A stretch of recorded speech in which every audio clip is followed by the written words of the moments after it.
Dear students, very good afternoon. Today we are going to discuss our worksheet number 14 for class 9 subject English.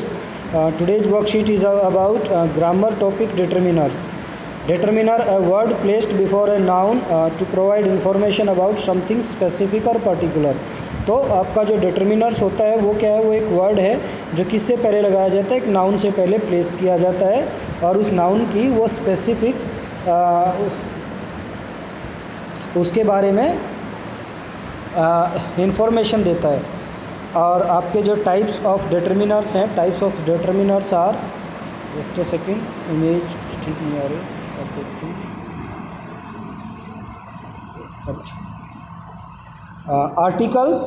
Articles हम जो पहले वाली worksheets में A and the हमारे हो चुके हैं। और इसके बाद दूसरा है demonstrative, this that this those, जिसमें हम कोई भी चीज़ इशारा करके बताते हैं। और जो पॉजिटिव, जो किसी भी जिसको क्या दिखाता है, पोजीशन को, ये दिखाता है मेरा, तेरा, उसका, इसकी।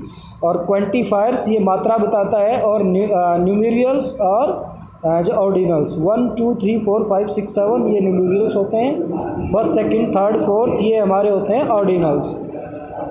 You have already practised articles in previous worksheets में हमने आर्टिकल्स का टॉपिक किया है। इस वर्कशीट में हम पढ़ेंगे डेमोन्स्ट्रेटिव आपके जो determiners. They show where an object or person in the relation to the speaker. तो हम मेनली ये चार पढ़ेंगे, दिस दैट दिस दोज, है ना। दिस और दीज ये तो जो नज़दीक की चीज़ है उसमें यूज होते हैं। दैट और दोज ये दूर वाली चीज़ में होते हैं। तो दिस का यूज होगा सिंगुलर में, और जो चीज़ नियर में होगी, प्रॉक्सिमल मतलब नियर में होगी। दैट का यूज भी सिंगुलर में, और जो चीज़ फार रिमोट जो ज़्यादा दूरी पर होगी। सिमिलरली दीज का यूज भी जो चीज़ एक तरह से प्लूरल है और नियर है वहाँ यूज होगा। दोज जो चीज़ दूर है और प्लूरल है वहाँ इसका यूज होगा। जैसे एक आपके लिए एक छोटी सी एक्सरसाइज है, ये भी देख लेते हैं। वर्कशीट्स का आप साथ साथ जब मैं करता हूँ स्क्रीनशॉट भी ले सकते हैं, और इसके अलावा साथ साथ लिख लें तो वो और भी अच्छा रहेगा। आपके लिए पहला है my mother sweets red dress for me, है ना। तो ये बता रही है कि मेरी माँ ने मेरे लिए क्या सिली, एक ड्रेस सिली, है ना। एक अभी ये जो है रेड ड्रेस, एक तो ये सिंगुलर है और जो नज़दीक है, तो इसके लिए दिस का यूज होगा, इसके लिए यूज होगा दिस का। अब हो गया वाइट रिबन्स हो गया आपका यहाँ पर प्लूरल, ठीक है, और दूर की बात हो रही है, ठीक है ना। कोई क्रिसमस ट्री है उस पर बात हो रही है, तो इसमें आप लगाएंगे दोज। अब ये पिजन्स यहाँ पर देख ले, है ना, जो नाउन है वो कैसा है, प्लूरल है। Pigeons are flying in a particular pattern, ठीक है। कुछ कबूतर उड़ रहे हैं, उनको देख रहे हैं, है ना। कबूतर उड़ रहे हैं तो दूर ही उड़ रहे हैं ना, थोड़े से, हम उनको हाथ तो लगा के, है ना, छू तो नहीं सकते। तो यहाँ भी इसमें थर्ड में भी क्या आ जाएगा, दोज आ जाएगा। ऐसे ही लिख लें बेटा साथ साथ।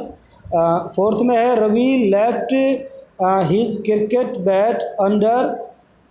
अब ये स्टेयर्स हो गया, ठीक है, और हमारे पास की चीज़ है, तो यहाँ पर दीज, जो चीज़ पास में है दीज, जो दूर है दोज, और ऐसे ही जो पास में दिस और जो दूर है उसके लिए दैट। ईच ऑफ बॉक्सेज, है ना, ये भी प्लूरल है, तो दीज दोज में से एक आएगा, है ना। कंटेन स्टोरी बुक्स, और हमारे नज़दीक है तो यहाँ भी क्या आ जाएगा, इसमें भी दीज ही आ जाएगा। अब आपका सिक्स्थ हो गया, children found colourful shells on the beach, ठीक है। अब वो सेल्स जो यहाँ पर ले आए हैं तो वो नज़दीक है ना। एक तो ये प्लूरल है और नज़दीक है, प्लूरल और नज़दीक है, तो these. Get rat out of the kitchen, है ना। तो किचन की बात हो रही है, किचन में पास है और रेट है, सिंगुलर है, तो क्या आ जाएगा, this. Get this rat out of the kitchen. और आपका आठवां है what are you doing in days, है ना। डेज हो गया, ये प्लूरल हो गया और हमारे पास की बात है, तो हम क्या लिखेंगे, दीज, है ना। These days in lockdown. Is one my best trip so far, ये आ जाएगा आपका यहाँ पर दिस इज़। और ये आपका जो है ये हो गया प्लूरल, तो दीज दोज में से आएगा posters on rain harvesting beautiful, है ना, दूर की बात है तो यहाँ पर क्या आ जाएगा, दोज आ जाएगा। तो बेटा ये आपकी जो वर्कशीट कंप्लीट होती है इसको ध्यान से करें, समझ लें, बहुत आसान है। आप ये समझेंगे सिर्फ इसमें दिस और दैट ये दोनों लगेंगे सिंगुलर के लिए, सिंगुलर, और दीज और दोज ये लगेंगे प्लूरल के लिए। एक चीज़ तो आपने ये याद रखनी है। दूसरी चीज़ आपने जो याद रखनी है वो याद रखनी है दिस और दीज,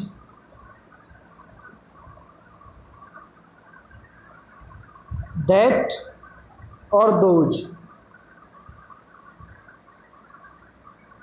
दैट और दोज लगेंगे दूर की चीज़ों के लिए, दिस और दीज लगेंगे पास की चीज़ों के लिए। फिर भी बेटा वर्कशीट से संबंधित कोई समस्या हो तो फ़ोन करके ज़रूर पूछें। अपनी वर्कशीट को बहुत ध्यान से करें, अच्छी वर्कशीट है और समझने लायक है। Thank you.